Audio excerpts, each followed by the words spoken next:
Refugee registration हुआ, उस वक्त उनको नागरिकता नहीं दी गई। कैंप में वो लोग रहे वर्षों, तब उनको नागरिकता नहीं दी गई। उनको सेटलमेंट दे दिया गया, उनको जमीन दे दी गई, भूमिधारी हक दे दिया गया, वोटर लिस्ट में उनका नाम हो गया, उनको नागरिकता नहीं दी गई। इस लैप्स के लिए कौन जिम्मेवार? Who is responsible for this? जब आपने नागरिकता तब नहीं दी, तब आप कैसे कहेंगे कौन 1950 में आया और कौन आपके 1950 के बाद आया, कौन 71 के बाद आया? नॉट ओनली दैट, 71 में जब असम आंदोलन के फलस्वरूप इन्होंने माना कि 1971 कट ऑफ ईयर है, उस वक्त भी इनकी मंशा रहती तो ये लोग, जो लोग सेटिलर्स हैं, कम से कम उनको नागरिकता ये लोग दे चुके होते, नहीं दी। कारण क्या है? जो लोग प्रभावित होंगे, ये पूर्वी बंगाल के जितने शरणार्थी हैं, इनमें 95% दलित हैं जिनका कोई राजनीतिक प्रतिनिधित्व नहीं है। और उससे भी बड़ा कारण यह है कि भारत में जो मूल निवासी दलित हैं, जो दलित आंदोलन है, उससे शरणार्थी अलग रहे। उनकी कोई राजनीतिक ताकत नहीं बनी, उनका कोई दबाव नहीं बना।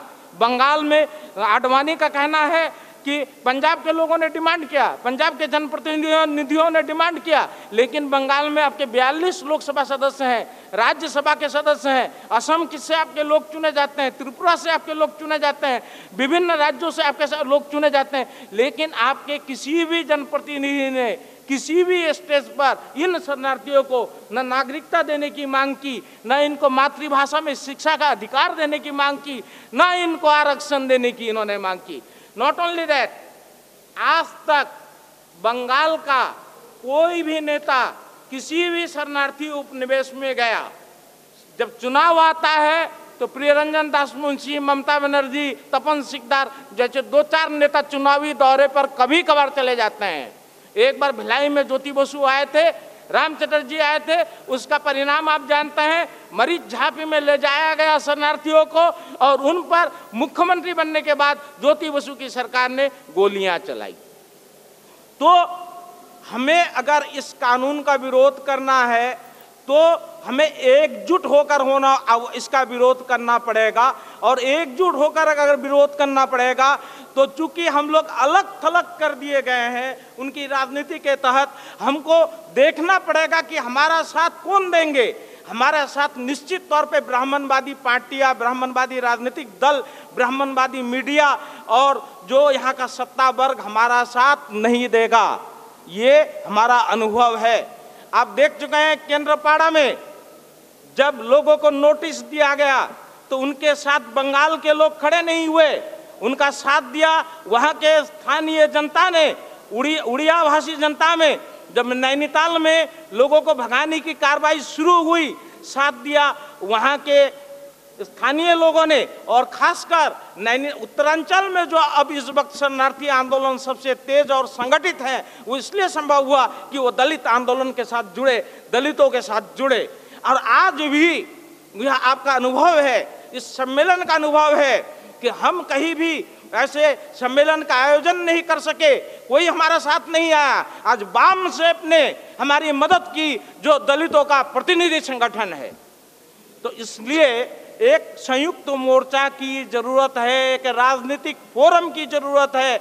जब तक आप राजनीतिकरण नहीं करते हैं किसी मुद्दे का, इस डेमोक्रेसी में, इस जनतांत्रिक व्यवस्था में, जहां आपकी जुडिशियरी भी बायस्ड है, पक्षपातपूर्ण है, वह सत्ता वर्ग का, ब्राह्मणवाद का साथ देता है, जहां मीडिया पक्षपातपूर्ण है, जहां अर्थतंत्र चलता है, विदेशी पूंजी चलती है, विनिवेश और निजीकरण के नाम पर आरक्षण को खत्म कर दिया जाता है, उस व्यवस्था में आप किसी से समर्थन की उम्मीद नहीं कर सकते। तो आप राजनीतिकरण करना पड़ेगा, पॉलिटिकलाइजेशन करना पड़ेगा, राजनीतिक इशू बनाने की जरूरत है। जब तक इसको आप अगर कहेंगे हमारी मजबूरी है, हम बेसराह है, तो nobody is going to support you, क्योंकि you are destined to die helplessly. आपको भेजा गया दुर्गम अरण्य में, अनुर्वर जमीन में और ऐसी ऐसी जगह पर आपकी जो ऐतिहासिक राजनीतिक विरासत है, दलित आंदोलन की विरासत है, उसको खंडित करके, आपको मरणासन्न करके, आपको अस्तित्व विहीन करके, आपसे आपकी मातृभाषा छीनकर, आपके संवैधानिक अधिकार छीन के आपको अकेला एकदम एकाकी करके छोड़ दिया गया है कि आप मरेंगे और आप पर इस भारतीय व्यवस्था को कोई दया नहीं आती।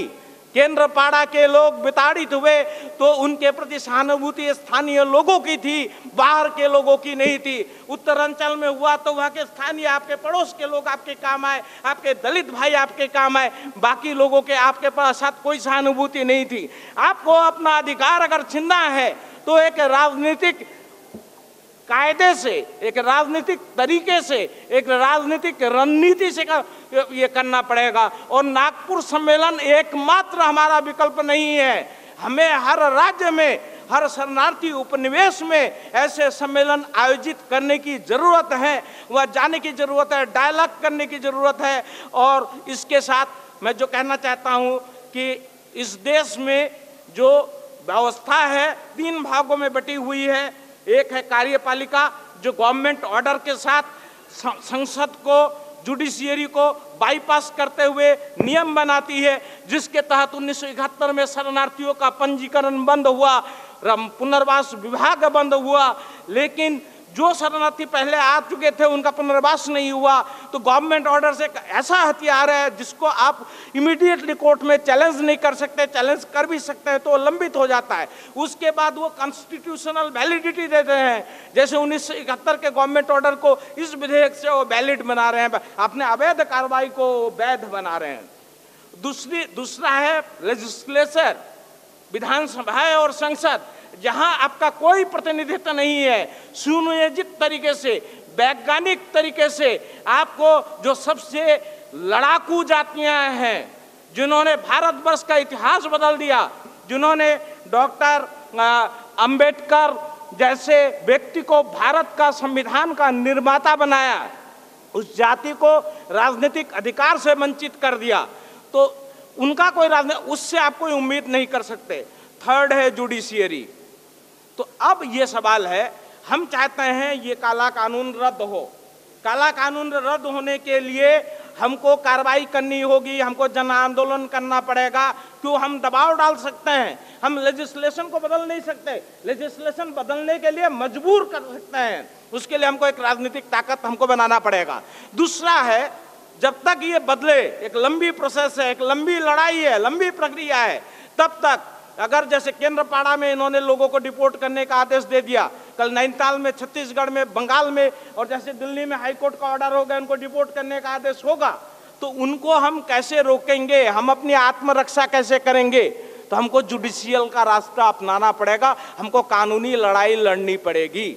और अपनी कानूनी लड़ाई यहाँ के उपलब्ध मंचों पर, मीडिया में, जुडिशियरी में, अंतर्राष्ट्रीय मंचों पर लड़ना पड़ेगा। यह हम अपेक्षा करते हैं कि बाम से यह काम अपने स्तर पर करेगा, लेकिन हमें अपने स्तर पर भी यह कार्रवाई करनी होगी।